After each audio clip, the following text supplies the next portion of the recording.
With superhero movies arriving left and right, 2 years is a long time to wait for an Avengers gameplay trailer. I mean, who knows who Thanos could have killed in that time? In all seriousness though, development on the 2020 Avengers game, simply titled The Avengers, is full steam ahead at Studio Crystal Dynamics.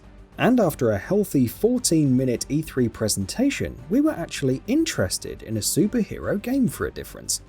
Recently though, Square Enix released the entire tutorial-prologue level of the game.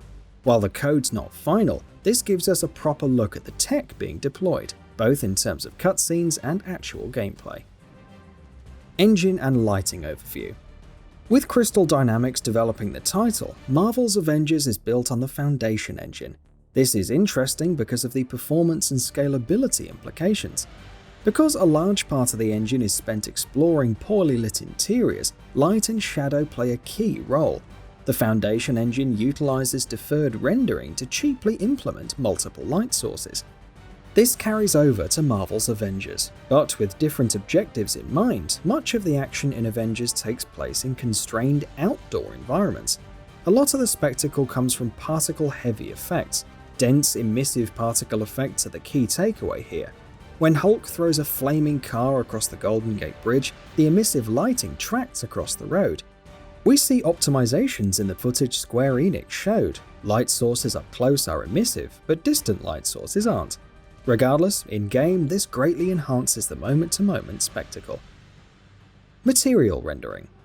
Physically based rendering is most impactful when there's a large amount of metallic surfaces on display. Avengers' urban environments have plenty of these, from cars and tanks to bridges. We're happy to note that Crystal Dynamics has significantly improved on their material rendering pipeline here, delivering physically accurate materials that provide a convincing backdrop to the extensive particle effects. Character rendering and texture work. With an increased focus on the narrative experience, Crystal Dynamics invested a lot towards character rendering. As a consequence, cutscenes looked superb and frequently gave Uncharted 4 a run for its money. While Avengers is a third-person beat-em-up, we've seen a lot of cutscenes in the materials Square Enix has shared so far, including the prologue level. This is a departure from the mindless brawling we were expecting, and Crystal has repurposed Foundation's character rendering approach to great effect. Subsurface scattering is deployed on skin surfaces, and together with high-resolution 4K texture work, each Avenger looks convincing.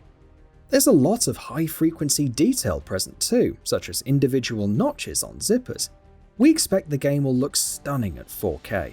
Models are suitably detailed with 5-figure poly counts. Considering that much of the action is linear and up close, Crystal can afford to invest a big part of the polygon budget towards lifelike character rendering. Pure hair is another character rendering feature that carries over to Avengers from the engine. Square Enix Studios are among the few that actually leverage AMD's excellent open-source hair rendering solution. Pure Hair uses GPU computes to render a high volume of dynamic, physics-based hair with over 30,000 strands per character. Avengers features plenty of long-haired character models. Pure Hair makes Thor's locks flow convincingly, without the massive performance penalty of, say, Hairworks. Anti-aliasing. We're seeing what looks like a high-quality temporal AA implementation here. The engine offers SMAA and extremely intensive SSAA. Since Avengers utilized a deferred renderer, MSAA isn't viable to implement here.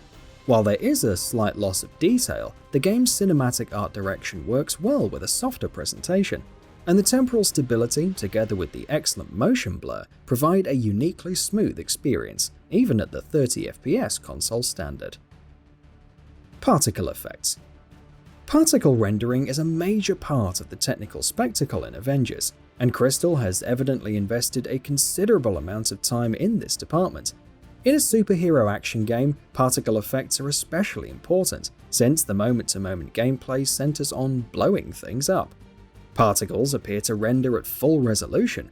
This is great for console players who typically have to make do with half or even quarter-res particle effects in many games. Volumetric particle volumes in-game receive and emit light too. Explosions create fireballs that emit light onto nearby surfaces. Meanwhile, other light sources, including the sun, cast light on particle volumes. The post-process pipeline. Crystal implements a whole range of post-process techniques to great effect here. We were particularly impressed by their high-quality motion blur. This is an expensive motion blur implementation with a high sample count. However, the payoff is in very smooth camera panning and object movement. Objects explode and go flying at every direction at almost every point during gameplay. This makes high-quality motion blur very important in lending the game its cinematic flair. We see bloom lighting implemented as well. Extensive use of bloom works with Avengers' bigger-than-life art style and gives explosions added oomph.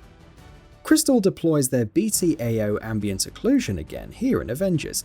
PC gamers will likely have the option of opting for higher quality HBAO+, however BTAO delivers reasonable, temporally stable ambient occlusion, with good coverage and not too much haloing.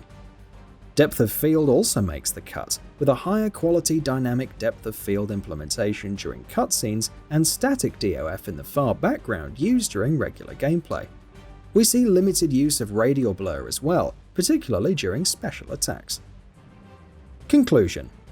Marvel's Avengers both looks and plays well, if the gameplay trailer and prologue level are anything to go by. But regardless, this is shaping up to be a very interesting superhero title, and not just from a purely technical perspective. And that wraps it up. If you like what we're doing, please consider subscribing to our channel. We upload new videos daily, so make sure you don't miss them by subscribing. We appreciate your support, and we thank you for checking us out.